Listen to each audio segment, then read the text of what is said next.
धनबाद के कतरास राम कलानी ओपी के रहने वाले शंकर प्रसाद कुम्हार और उनकी पत्नी जयंती देवी अपने इकलौते बेटे सोनू के 45 दिनों से लापता होने के बाद काफी परेशान हैं। इसकी शिकायत पीड़ित दंपति ने स्थानीय थाना में किया है, मगर 45 दिन बीत जाने के बाद भी अब तक बरामदगी नहीं हो पाई है। बुजुर्ग दंपति ने जिले के वरीय पुलिस पदाधिकारियों से मुलाकात कर बेटे के सकुशल वापसी की गुहार लगाई है।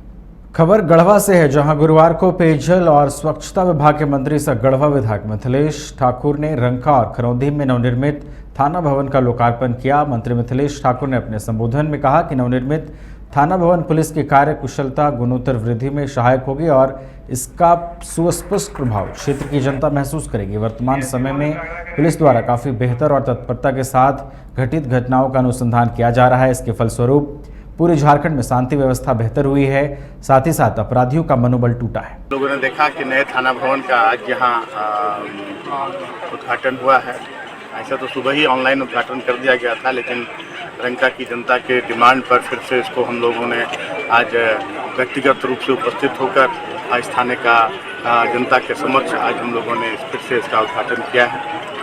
तो जनता को इस थाने से कितना लाभ मिलेगा, कितनी जनता के प्रति आज जनता में उत्साह है, इसी से इसका परिचायक है ये कि ऑनलाइन उद्घाटन होने के बाद लोगों के मांग पर हम लोग हमारे पुलिस अधीक्षक मैं को पहुंचा, सारे पुलिस पदाधिकारी और सारे रंका अनुमंडल की जनता यहाँ पहुंचकर और उस उद्घाटन कार्यक्रम का हिस्सा बनी। और हमें पूरी उम्मीद है कि इस थाने से यहाँ की जनता की समस्याओं का समाधान तेज़ी से होगा। जो भी लोग यहाँ आएंगे, फरियादी आएंगे, उन्हें न्याय मिलेगा और उन्हें लगेगा नहीं कि हम थाना परिसर में हैं, उन्हें लगेगा कि हम अपने जैसे और भी कार्यालयों में जाते हैं और भी जगहों पर काम के लिए जाते हैं, वैसी व्यवस्था यहाँ रहेगी। आप लोगों ने देखा कि नए थाना भवन का आज यहाँ उद्घाटन हुआ है।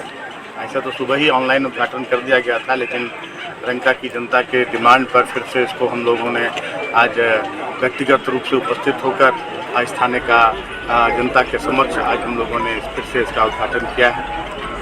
देवघर में मेरी माटी मेरा देश कार्यक्रम के तहत देवघर जिला की बीजेपी की ओर से कार्यक्रम का आयोजन किया गया। मेरी माटी मेरा देश कार्यक्रम के तहत बीजेपी नेता और कार्यकर्ताओं ने भारत को विकसित देश बनाने और एकता के लिए एकजुट होने की शपथ ली। बीजेपी कार्यकर्ताओं ने देश की मिट्टी की शपथ ली। आज़ादी के 75 साल पूरा होने पर देश के वीर पुरुषों और महिलाओं के सम्मान में बीजेपी की ओर से पूरे देश में यह कार्यक्रम शुरू किया गया।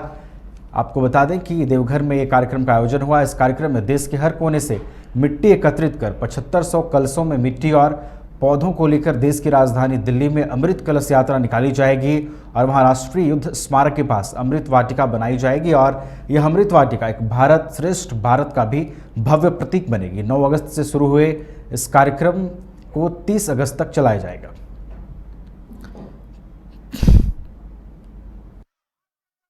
कार्यक्रम है हमारे अमृत उत्सव का, मेरी माटी मेरा देश। माननीय सांसद डॉक्टर निशिकांत दुबे के दिशा निर्देश पर यह कार्यक्रम हम लोगों को मिला है और उन्होंने कहा कि ये पूरे गांव में जाना है, हर गांव में जाना है, हर गांव से माटी को लाना है और ब्लॉक स्तर पर जो हमारे प्रखंड अध्यक्ष हैं, हमारे जो भाजपा कार्यकर्ता हैं, तो हर पंचायत से, हर गांव से माटी को मंगाना है मुख्यालय तक। इसीलिए भाजपा कार्यकर्ताओं को बुलाया गया था और ये हम लोग अपना एक प्रोग्राम तय किए हैं। 9 तारीख से 30 तारीख तक ये कार्यक्रम हम लोग का चलेगा। उस अभियान के तहत कई कार्यक्रम आए हुए हैं केंद्र से। उसमें है कि वीरों को नमन करना है, ध्वजारोहण करना है, राष्ट्रगान करना है और एक अमृत सरोवर है, अमृत वंदना है। उसके तहत है कि पेड़ लगाना है और एक शिलापट लगाना है जहां भी हमारे वीर सपूत है जो शहीद हुए।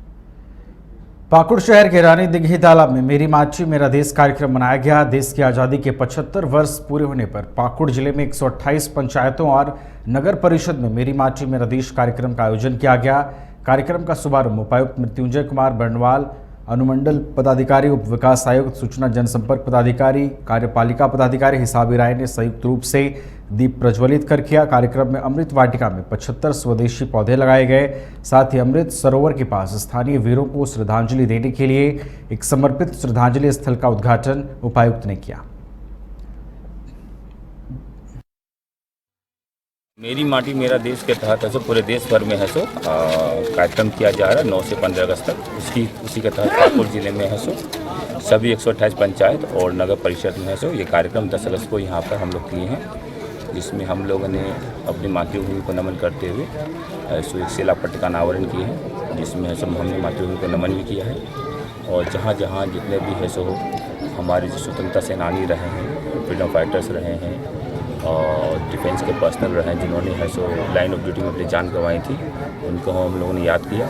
साथ साथ में जो फ्रीडम फाइटर जीवित हैं और उनके परिवार के लोग हैं, उनको भी हम लोगों ने यहाँ पर सम्मानित किया है।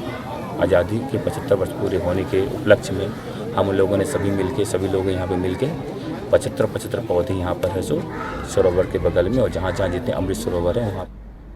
रांची के धुरवा डैम में मंगलवार की देर शाम एक व्यक्ति के डूबने की सूचना स्थानीय मछुआरों ने पुलिस को दी थी, जिसके बाद से ही पुलिस की टीम मृतक की तलाश में डैम की खाक छानती रही, लेकिन कोई भी पता नहीं चल पाया। जिसके बाद मामले की सूचना एनडीआरएफ को भी दी गई। अब तक किसी भी शव की बरामदगी नहीं हो पाई है। जानकारी देते हुए धुरवा थाना प्रभारी ने बताया कि स्थानीय लोगों द्वारा सूचना के बाद से पुलिस मामले की जाँच में जुटी हुई है। इसी क्रम में एक व्यक्ति की गुमशुदगी की सूचना जरूर मिली है। आशंका है कि शायद लापता व्यक्ति ही डैम में डूब गया।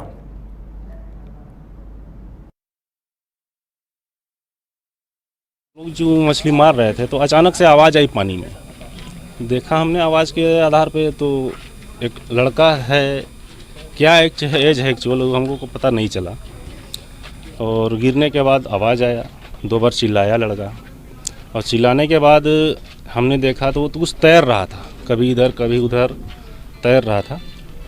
तो हमने समझा नहीं क्या हुआ, हादसा कूदा है या गिरा है, जो कि तैर भी रहा था। एक होता है डूबने वाले का जो आशंका हम लोग लगाते हैं कि जो डूबने वाला आदमी होता है, गिरने के बाद जब पानी ऊपर करती है उसको, तो हाथ बड़ी तेज़ी से चलाता है, उसका हाव भाव समझ में आ जाता है। मगर वो जो लड़का गिरा है, जो भी है, जिस एज का भी है, वो समझ में आया नहीं कि वो तैरने वाला था। कुछ हल्का फुल्का तो तैरने जानता था, कभी लेफ्ट होता था, कभी राइट होता था, कभी दीवार को पकड़ता था। तो हमें समझ में आया कभी, चूँकि हम लोग जहाँ पर बैठे थे वहाँ से यहाँ दिखता नहीं है एरिया दिखता नहीं है ऊपर से कि कोई रील्स वगैरह बना रहा है या कुछ फ़ोटो शूट करा रहा है। जब तक ये हम समझते तब तक वो लड़का अंदर चला गया, डूब गया यहाँ पे। बाद में आके देखा हमारे एक दोस्त, हम तो नहीं आए थे यहाँ पे एक्चुअल जहाँ पे पॉइंट में हादसा हुआ, वहाँ पे जब आए तो देखा कि उसका चप्पल ऊपर तैर रहा है। हाँ, सूचना मिला है, कोई बताया है कि परसों रात में या शाम में किसी व्यक्ति के यहाँ पर डूबने की सूचना दी गई है, लेकिन उसके बाद भी कल एक व्यक्ति द्वारा सूचना दी गई कि मेरे भी पति हैं जो कल परसों शाम से वो नहीं है। उसी के सत्यापन में हम लोग यहाँ पर एनडीआरएफ लगा करके उसको खोजवा रहे हैं। अभी तक मिली नहीं है, एनडीआरएफ का प्रयास जारी है। नहीं, जैसा ये एक अफवाह ऐसा लग रहा है, क्योंकि अगर इतना सर्च करने के उपरांत अगर प्राप्त नहीं हो रहा तो ये हमने पुलिस वाले से भी कंसल्ट किया। हमने उनसे पूछा कि किसने बताया, कहाँ से खबर मिला आपको, कब डूबा, कौन बंदा था। तो सटीक जवाब किसी ने नहीं दिया हमें कि कोई डूबा भी है। लेकिन फिर भी हमने तलाश किया, है ना, प्रयास हमारा जारी रहा। तो अभी तक तो हमें उसमें कुछ मिला नहीं। तो क्या लग रहा है, वो निकल गए हैं या आपकी टीम के अनुसार? नहीं, हमारे अनुसार तो हमने बखूबी अच्छे से सर्च किया जी। तो हमें तो ऐसा प्रतीत हो रहा है कि ये अफवाह था, सही नहीं है, ये अफवाह थी कि कोई डूबा है। क्योंकि ये सूचना जो पुलिस वाले दे रहे हैं, मैं उनसे पूछ रहा हूँ तो वो सटीक जवाब नहीं दे रहे हैं, बंदा डूबा है नहीं डूबा है, मतलब बताया किसी ने।